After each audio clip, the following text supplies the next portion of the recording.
Here's a segment from a recent Gun Talk radio episode. You can listen to all the Gun Talk radio podcasts however you tune in, or check out guntalk.com for more. Tim, how are you? Good, sir. How are you? Thanks for having me. I am well. You're probably well into bluebonnet season now. We are, yeah. They're coming up everywhere. It's a beautiful time of year. It is gorgeous over there. I drove over to Pflugerville and back a couple of weeks ago, and it was really popping. So, yeah, that's really something. So, first of all, people are going to say, okay, what is FTW Ranch? And you get that all the time. What is it? So, what's your Cliff Note version? How do you tell people what to do there? Well, I purchased the ranch in '96 with the intent of raising, endangered species from around the world that are no longer huntable and or extinct, where they're indigenous from, actually. But they have to do well in the rugged mountains, and with the intent of having some sort of which has grown to a behemoth of hunter training program. Mm-hmm. Look, Tom, I've hunted around the world. Started in the early years, and there was at the time, no hunter training program. You could go to a few other places and, shoot their guns and shoot 1,000 yards, woohoo. Right. But that's not hunter training, as you well know. No.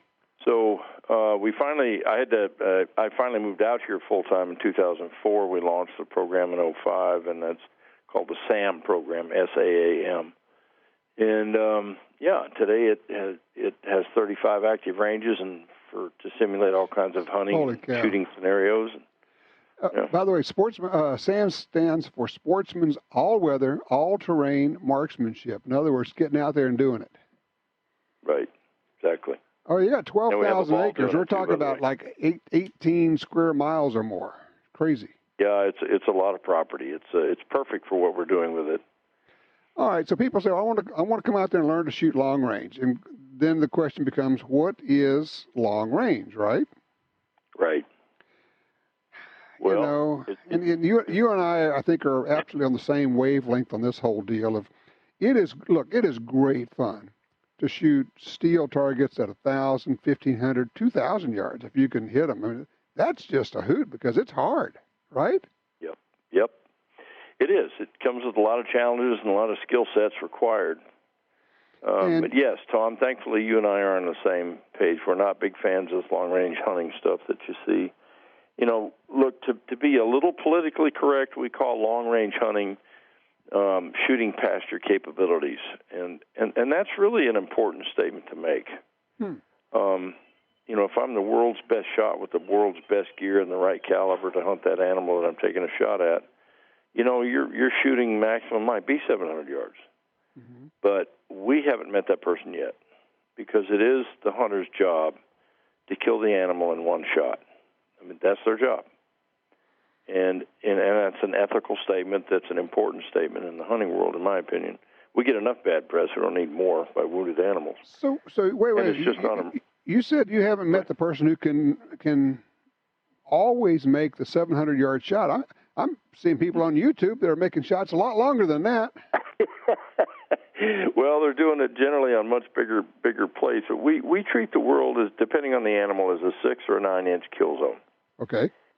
So we have yet to, in every environment, wind, condition, temperatures, et cetera, angle, what have you, every variable that goes into a shot in the hunting world, we've yet to meet the guy that, that would say, and we train 150 military snipers a year here.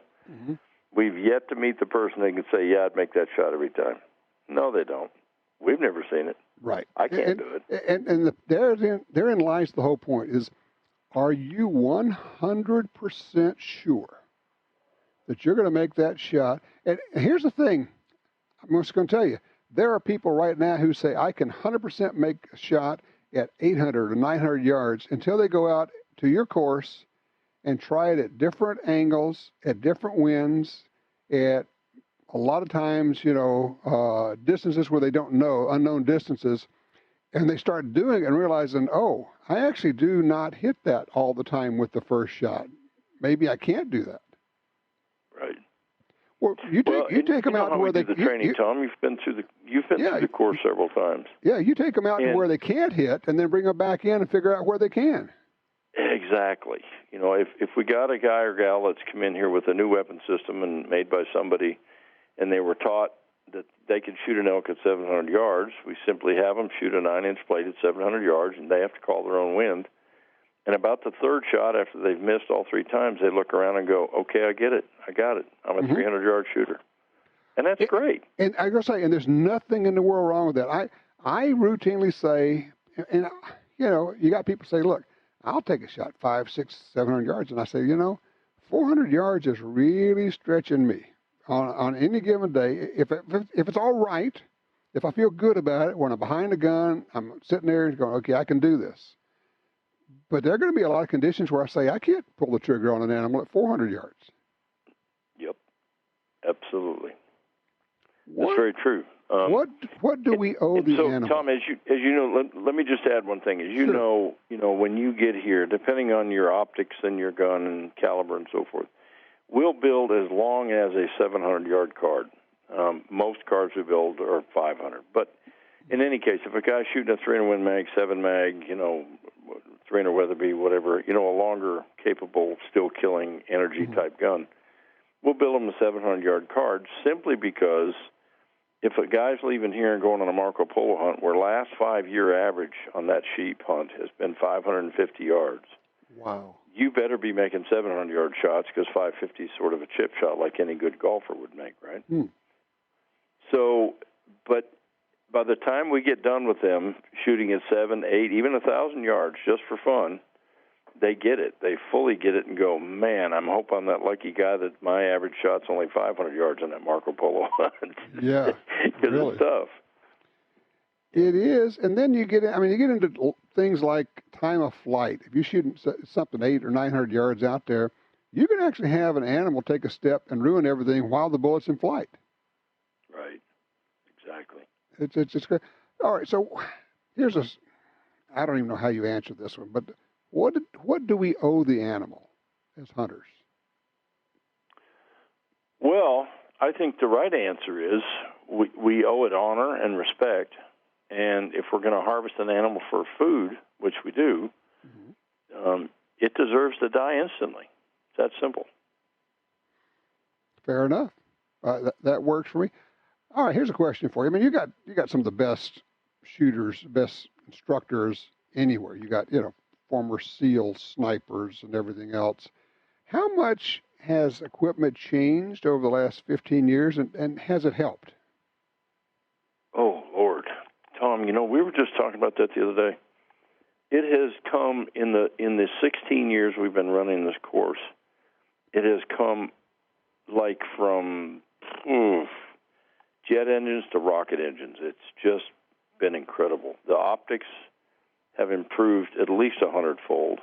And I'm talking about not only the clarity of glass, but I'm talking about accessories on scopes, holdover reticles, extremely handy, accessible turrets. In the old days, you always had to unscrew the cap and dial a turret that never had any clicks to it, and then you had to bang it with your bullet like the old timers. Oh yeah, and now we've got included myself in the old timers. Yeah, the mechanical reliability today, of the adjustments. Absolutely, it has come so far. But I'll tell you what's also fun. There's 2 other things. We see factory guns today that are unbelievably accurate shooters. Whereas in the old days, you normally had to buy a factory gun, usually a Remington Action, which is kind of the base for any standard, custom gun. Right. And you had to turn around and spend a few more $1,000s on it. And not because Remington didn't make good guns. They made a great gun. But today's expectation from the shooters is, in the old days, a 2-inch group was just fine at 100 yards. Right. Not today. They want bullets touching. And the factories are doing it. They literally are. And I mean all the factories. I can't name one that's not capable or not doing that pretty regularly. And the factory ammo is so good now. And here's the funny part, and I'm probably going to get in trouble by saying this, Tom, from the listener, but today the ammo companies are driving the gun business. In the old days, look at it this way. Look how many new calibers Nosler has produced that are pretty darn successful. But what's interesting is, look at what, let's say, Hornady and Swift and Sierra have done with new bullets and the capabilities with ballistic coefficients on those bullets, and they're still good killing rounds in many cases.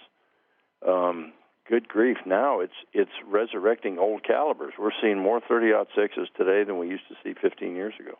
Hey, Tim, let me get you a hold a second. I'm going to take a quick break here. When I come back, I want to talk about, if you had to take somebody and say, look, here's the 2 or 3 things that you really need to know. All right, we're back talking with Tim Fallon from the FTW Ranch.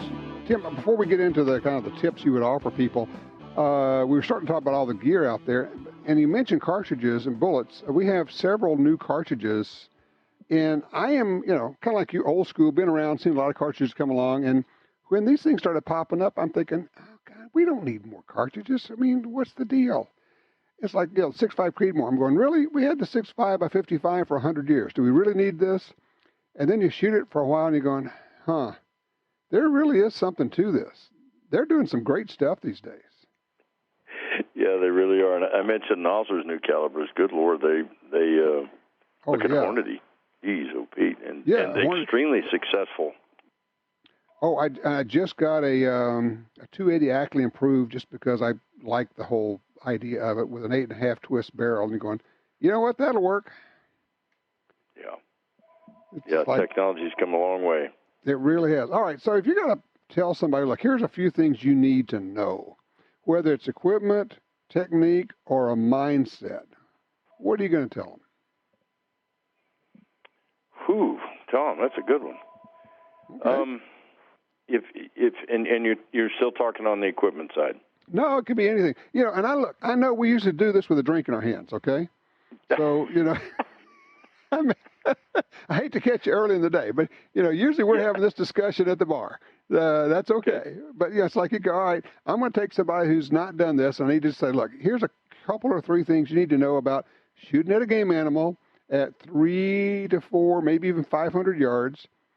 What are you going to start them off? Just say, these are the areas you really need to know about.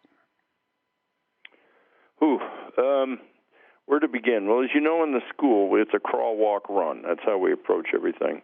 Mm-hmm. And so the most important thing is we start everybody out with their own gear. We're not here to sell you something. We're here to train you. And we start them out at 100 yards, and we show them different positions and different techniques. But having a stable shooting platform is the most important thing of all, honestly. My number one answer to that, Tom, would be training. Just be ready. Mm-hmm. And the reason I mention that is it is shocking to us, and we train 600 people a year. It is shocking to us how many people go on a massively expensive hunt or difficult hunt, and literally they may be in great physical shape, but they shouldn't be shooting past 200 yards, and they're going on a sheep hunt. Ooh.